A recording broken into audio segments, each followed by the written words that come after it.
So if your hips are feeling jammed up and they're feeling tight and you find it difficult to get into certain positions, today I'm going to show you 5 stretches to improve your hip mobility that are really going to help you.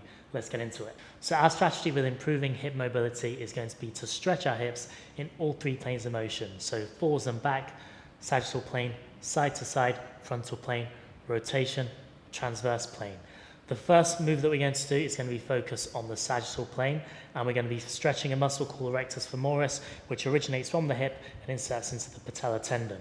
And the stretch that we're doing is the couch stretch. So let me show you how to perform this stretch.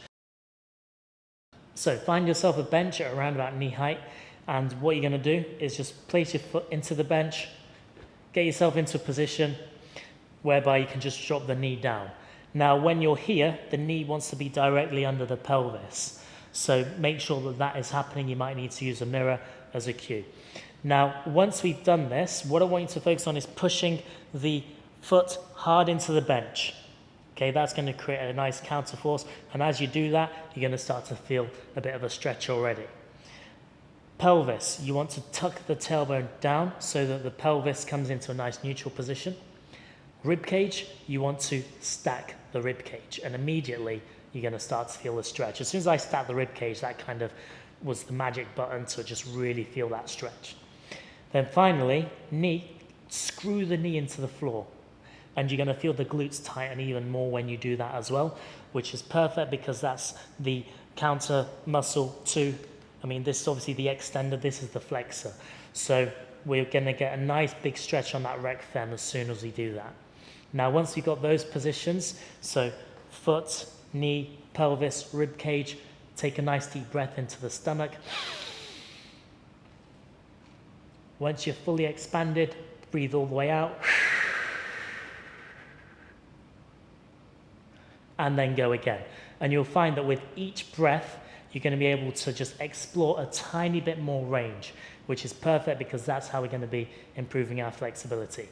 So that is your rec fem stretch. So we got 2 stretches that are going to be focused on the frontal plane, so that's side to side. And the first stretch that we're going to do is going to be focused on the adductors.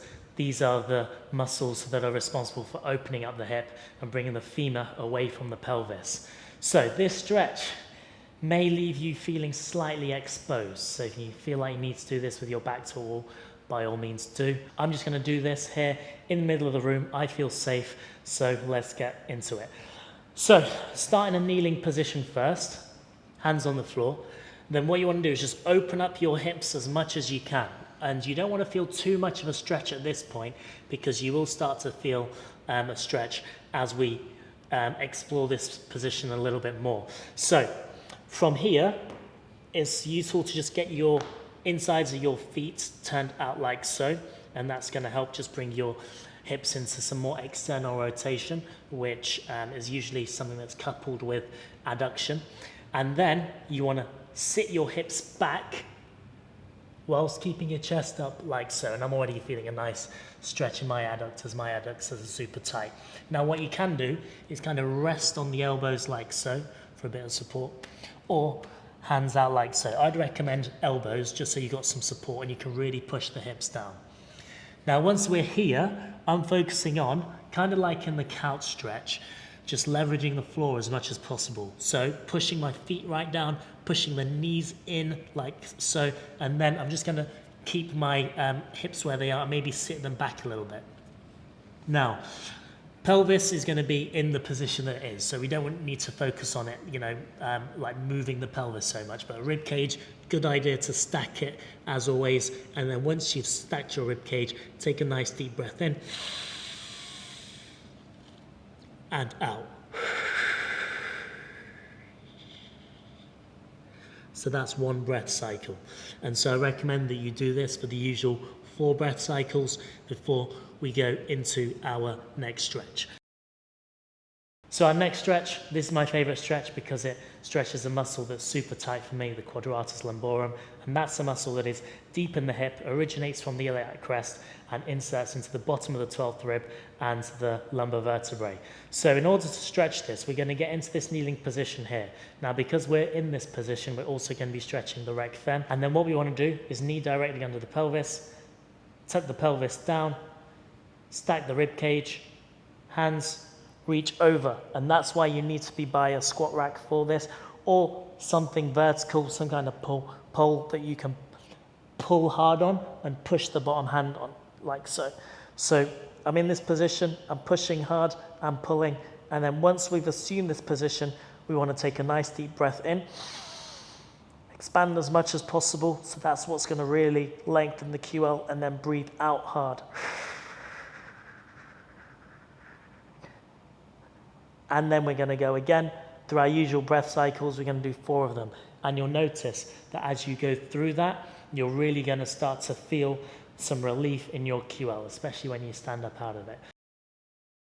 Next one, transverse plane. We're going to focus on internal rotation first, which is the pelvis moving around over the femur. So in this kneeling position, first thing I want you to do actually is create some initial internal rotation like so. So I'm just bringing this foot out and around. Now we're going to use this to push and pull again so that we're creating as much tension as possible, and this is going to help us to really drive some more internal rotation as well. So poles in position, tailbone down, rib cage stacked, reach around, and then I'm just going to focus on just turning my knee in as much as possible as I reach around as much as I can. And then here I'm going to take a nice deep breath, and then I'm going to breathe out hard. Now with each breath, we just want to get into the habit of just seeing if we can explore more range. So from the top, you can just reach around a bit more. From the bottom, if you can turn the foot out a little bit more and turn the knee in towards you, that's going to really help. And then we'll go for another breath cycle like so. And out. And then once you've done your 4 breath cycles, internal rotator stretched, let's get into stretching the external rotators. Final stretch. This is more of an elevated pigeon stretch, which is going to really stretch out your external rotators, and that's basically this movement here whereby your femur turns out. And so this is going to really be helpful for those of us who might struggle in getting some depth in a deep squat. So what we're going to do is get a bench, rest your shin and your knee on the bench, and then get yourself into a position where you're kind of comfortable with the upper body. Now, again, we're not passive. We're always, whatever surface we're on, we want to push hard against. And when we do that, we immediately feel the stretch of the target muscle. So here, as soon as I push my knee, shin, foot into the bench, I'm feeling it in my external rotators. Leg just goes straight back and out, so we don't want this to be turned in. Just rest on your toe like so. And then what I'm going to do, rather than come into this kind of extended position, I just want to be in the habit of a stacked rib cage like so, and then sit back whilst we've got a stacked rib cage, and I'm really feeling that stretch now. Once we've got all of those things ticked off, nice deep breath in, and breathe out hard. And it's typically where we breathe out that we can sit further into the stretch, and we're going to go through that for 4 breath cycles. So how can we implement these stretches into our routines, daily life? As noted, we want to hold them for around about 4 breath cycles. You can do them at the start of a session, and when we do them at the start of the session, just make sure that we're not going too aggressive and we do some activations before we do our main movement. Otherwise, we're going to be too desensitized and we might move into a range that we're not very stable with. So really important, if you do them at the start, to do some activations and some stability work prior to your main lift, whatever that may be. Otherwise, you can do them on your rest days, which is going to be perfect for some active recovery, or you can do them at the end of the session. Entirely up to you. But there's some ideas, and I can guarantee that if you start to implement these are really going to allow you to improve your mobility and flexibility around your hips. Thanks for watching. I'll see you in the next video.